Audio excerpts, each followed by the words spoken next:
Hola, estem ací, un vídeo més. Ara us explicaré de què va este vídeo, encara que ho haureu vist en el títol. Jo este tipus de comentaris no sé per què continuen fent-se quan YouTube té més de 10 anys ja, és que no ho entiendo. A veure, jo sé que el nom pot tirar un poc cap arrere perquè és un tema, és que diria, és un tema molt polititzat, però és que obvio que ha de ser un tema polititzat, però bueno. El BookTok es diu Booktubers contra el patriarcado. Este vídeo és una col·laboració part d'un projecte que du a terme la Fundació Mussol. A més, compta amb el suport de l'Agència de Cooperació Catalana. Aquest projecte se situa concretament a Bolívia, i més concretament encara a la regió de Racaipampa, el primer territori indígena originari campesí de Bolívia. En aquesta regió s'està duent a terme un procés molt important posant el focus en la violència sobre les dones. Segons les dades, a Bolívia, més del 50% de dones majors de 15 anys han patit violència per part de la seva parella o de la seva exparella, violència que pot ser física, psicològica, sexual o econòmica. A més, també diuen les dades que d'aquests casos només se'n denuncien poc més de la meitat. Aquest projecte, entre molts dels objectius que té, vol conscienciar sobre l'existència d'una llei autonòmica que vol protegir les dones d'aquestes violències i vol donar visibilitat al procés que s'està duent dins la regió. Així, gràcies a aquest projecte, un grup de booktubers estarem parlant en les properes setmanes de violència de gènere i cooperació a través de la literatura. Vale, i una volta aquesta explicació que vos he fet a modo disclaimer, anem amb el BookTok. Top 5 d'escriptores feministes. Jo vaig a fer este top. Les 5 autores que vaig a dir no sé ben bé si s'han posicionat dins del feminisme o no, però a mi, jo considero que escriuen des d'una perspectiva de buscar la igualtat de la dona, d'empoderar a la dona i de parlar de temes que preocupen a les dones. No n'hi ha ordre, ¿vale? Aquí no somos jerárquicos. Montserrat Roig era una escriptora i periodista catalana i per a mi va ser com la primera figura que vaig admirar, o sigui, que ja no era la persona que tu dius m'agrada perquè ha escrit això, sinó que jo volia tindre la seva vida. Mola la seva doble vessant en el sentit de que ella sí que està com marcadament i reconegudament com a feminista i té com textos més de reflexió, més d'assaig, més periodístics i té altres textos que són més de ficció, de novel·la i tal. La segona que diria és Lucia Berlin, que és una dona que va néixer, crec que en Canadà, després va viure en Estats Units i també una temporada en Llatinoamèrica. I bueno, és una dona que escrivia relats en clau autobiogràfica. Van a fer una pel·li, Almodóvar concretament va fer una pel·li. Vale, la següent seria Silvia Federici, que esta sí que ja és autora feminista com de capçalera, en plan molta teoria i tal, i m'ha servit molt per a posar en valor sobretot el treball no remunerat que fan les dones, però m'està costant moltíssim llegir-lo. I després també diré a Kopano Matlaoua, que és una autora africana que me va descobrir l'editorial valenciana Sembra i que escriu, és metgessa de fet, però sí que té un compromís molt important pels drets de les dones en Àfrica, en Sud-àfrica, i són històries de ficció també molt dures, però estan molt guais.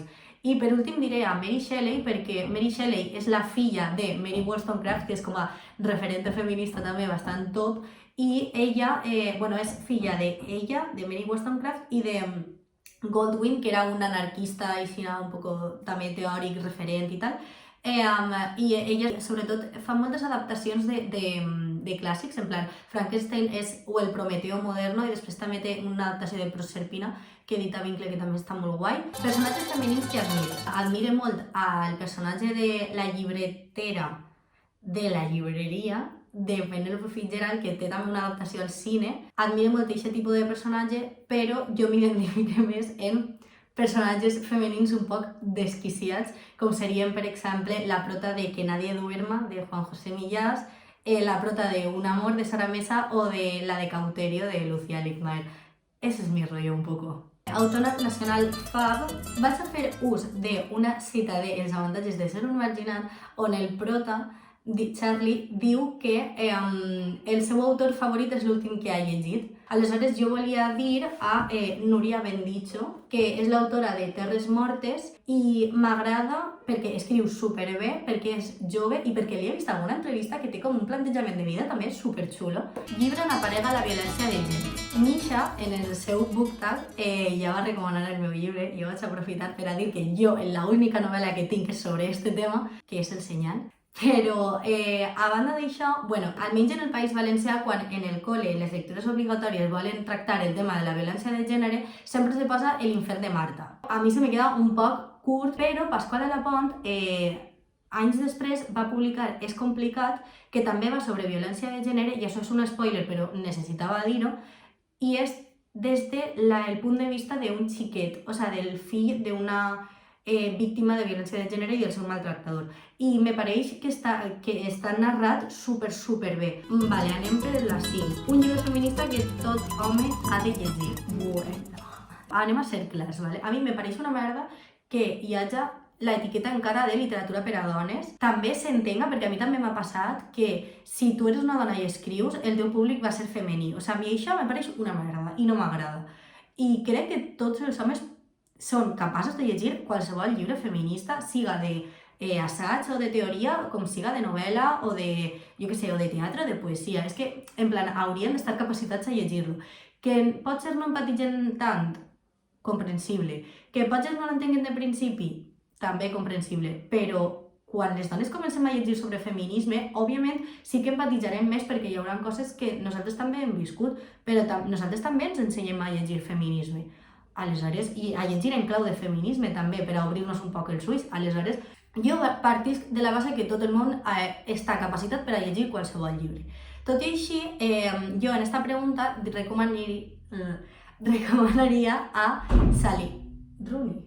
Així en Barcelona només tinc este, que és l'últim que ha tret, el de Beautiful World, Where Are You? Bueno, esto yo no lo voy a decir más en inglés. Este no el recomanaria tant per a un home que no ha llegit moltes dones i no està molt posat en el tema i tal, perquè me pareix com més adult i que tracta temes com més específics, però crec que els dos primers que té Sally Rooney, tant el de Conversations with Friends i el de Normal People, de fet el de Normal People una mica ha vist la sèrie i sí que m'ha dit que li ha agradat el tractament i que li pareix que li fa veure coses que ella potser no s'havia plantejat en el tipus de cultura que consumeix ell com a xic, no? El plantejament de la sexualitat des d'una perspectiva feminista, tant per als homes com per a les dones. El plantejament de la violència i de la gestió d'escenes violentes des del feminisme, no tant en plan xiques contra xics, sinó la violència que reben els xics estructural, la violència que reben les xiques estructural també, maneres de gestionar això de manera feminista. Sally Rooney me pareix superguai per a que un home que tingui interès sobre el tema puga començar a llegir, sobretot perquè són històries de ficció.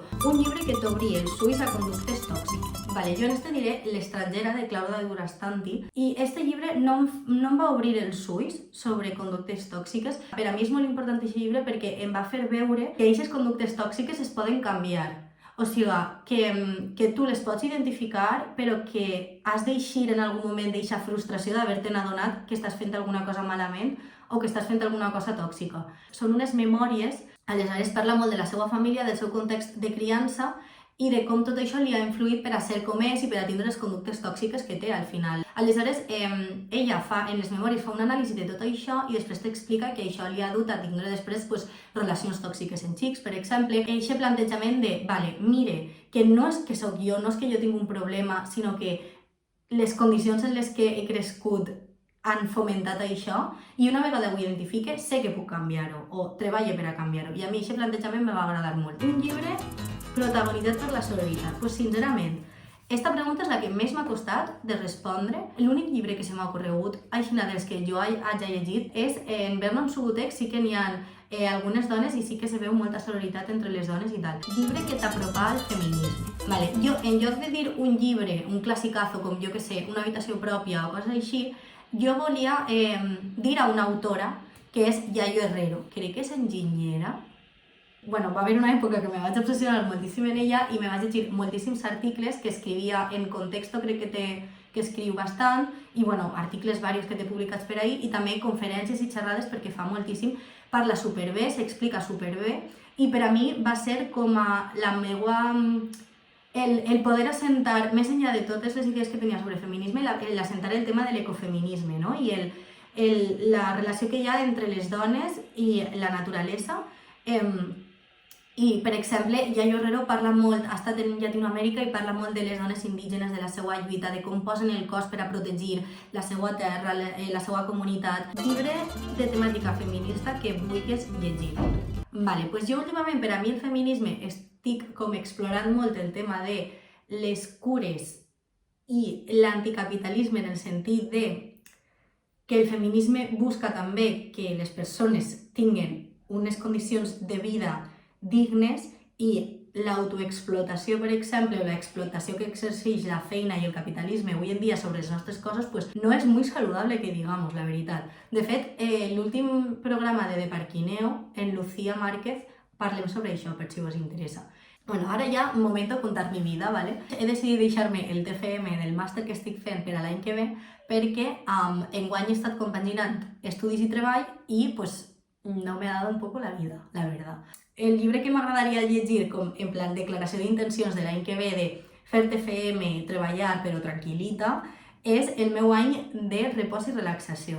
Per últim, i ho recomano al canal d'Altra Booktuber. Vale, i entonces jo ara torne de l'explicació que hem fet al principi del projecte, del que forma part este vídeo i tal. Ese projecte, diguem que ens han ajuntat a un grup de booktubers, com jo. Aleshores, vos vaig a dir les que participem en el projecte, que som jo, i després Paraula de Misha, Latin Lead diu Marien, May Aguilar Books i una altra xica que es diu Andrea, que el seu canal es diu Sumergida. Aleshores, vos deixo els seus canals per si voleu veure pues, els seus book tags o quin contingut o de quins llibres parlen i tal, i crec que este projecte aconsegueix això superguai de ajuntar la gent de diferents cultures, de diferents parts del món i parlar sobre un mateix tema que ocorre en tot el món, que és la violència de gènere. Aleshores, això, bueno, espero no haver sigut molt xapes, que us hagi agradat el vídeo i res més, ens veiem en el proper, claro que sí.